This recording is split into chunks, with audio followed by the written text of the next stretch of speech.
Would you go over the states that have the largest Muslim Yes. populations again, please? Yeah, I you- have some of them. Yeah, you have Texas, Yes.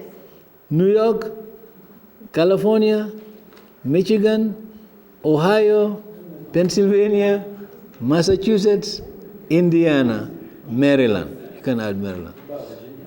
And Virginia, yes, Virginia also, they have a lot of them in Virginia.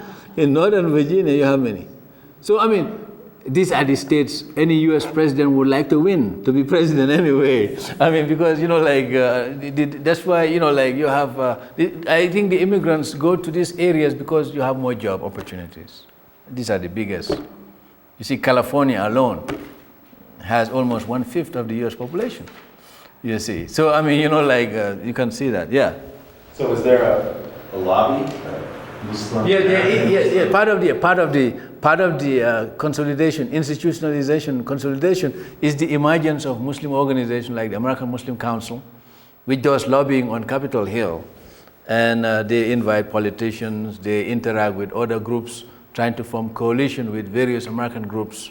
You have Muslim groups like the Islamic Society of North America, which is not a political group, but it is a major organization of Muslims, and they engage dialogue with Christian groups, Protestant and Catholics, and with Jewish groups around the country. So you have those groups that are in the country that are interested in engaging the other religious groups. So you have interfaith dialogue, which is now being institutionalized in certain Muslim communities.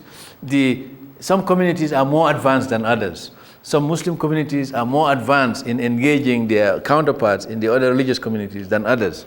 And that's one of the reasons why I have argued in my own writings and in my book, Islam in the United States of America, that the Muslim community could be divided into 3 groups.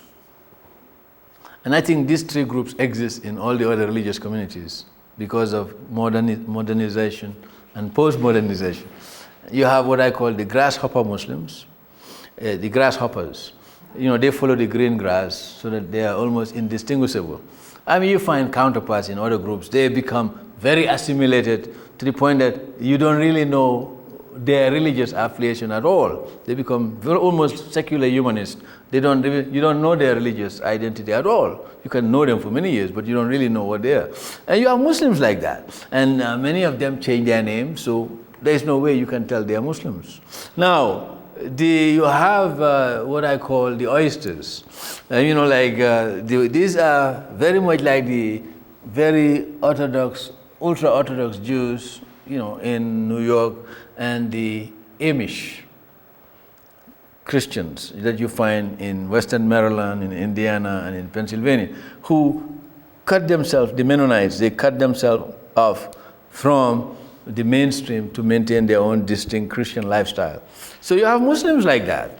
I mean, so then you have the third group, what I call the middle group. They try to live between these 2 extreme positions. These are what I call the owls. Now, like the owl Muslims. The owl Muslims are deliberately named after the owl because in the West, the owl is the bird of wisdom. But the sociology of birds in the Muslim world is very negative towards owls. You see what I'm saying? But you have these 3 groups, the grasshoppers, the oysters, and the owls. And of course, the institutionalization process, which is taking place among Muslims, reflect these different tendencies.